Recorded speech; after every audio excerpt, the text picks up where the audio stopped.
Well, the other night I actually got to get this thing going. I put the skids on here. I got the drill press out, drilled the holes.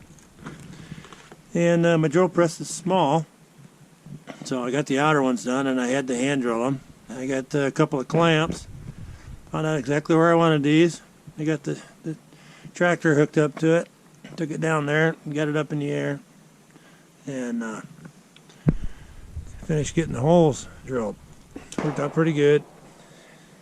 Forgot nuts. I had to run down to the hardware store, of course, get nuts. That's what happens when you don't check your list twice. I put this rubber on top. I got a mat from Murdoch's. It's a trailer mat. And this stuff it's a 1/2 inch thick. It's got ribs on the other side.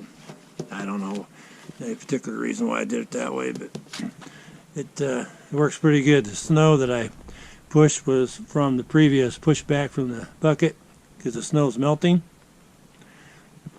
As you can see, we don't have much left, but I took and I pushed all this other stuff back. Can't really tell. I got the 51 yesterday, and it balled up and just rolled back.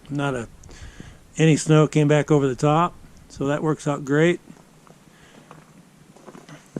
As you can see, it's about 100% flat going up from the grater blade.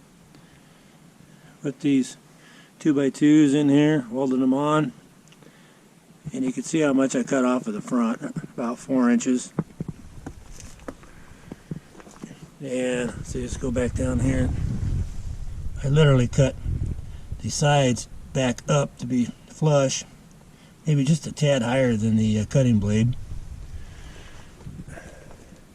There's a reason why you want your blade up higher, but like I said, the ground's thawing out. I took a big patch out of my backyard, flap. Uh-oh.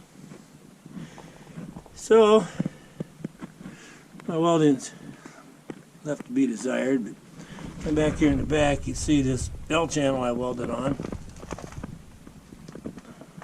Another 2x2 for support. The L channel came off as a framework for the chipper that I'd bought originally. I saved it, figured I'd whack it up for different projects. It works pretty good. 3-point hitch, adapter plate, skid steer attach. I found out I wanted to put a couple of clevises in here, to use it for a floating deal. Yeah, you would have to use 3 or get some smaller ones. It doesn't work that well with the clevises. Didn't work at all, actually. There's enough gap in here, and it floats pretty decent with the way it is. So I'm going to try to run it that way. See what happens. I haven't figured out where to put the rams.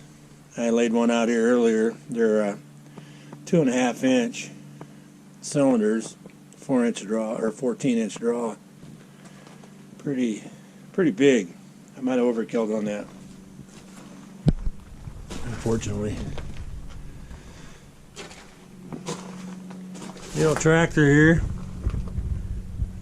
2610. There's some reflection going on. Did pretty good with it. Pretty slippery up there, and I was slipping here and there. But by golly, I think this thing's gonna work.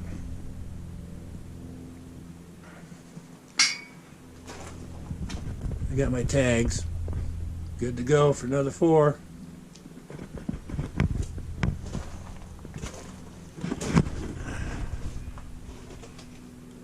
Got the old LED lights in the front, LED lights in the back. I got my little 240 LED light here on the top for neighbors can see me when I'm plowing.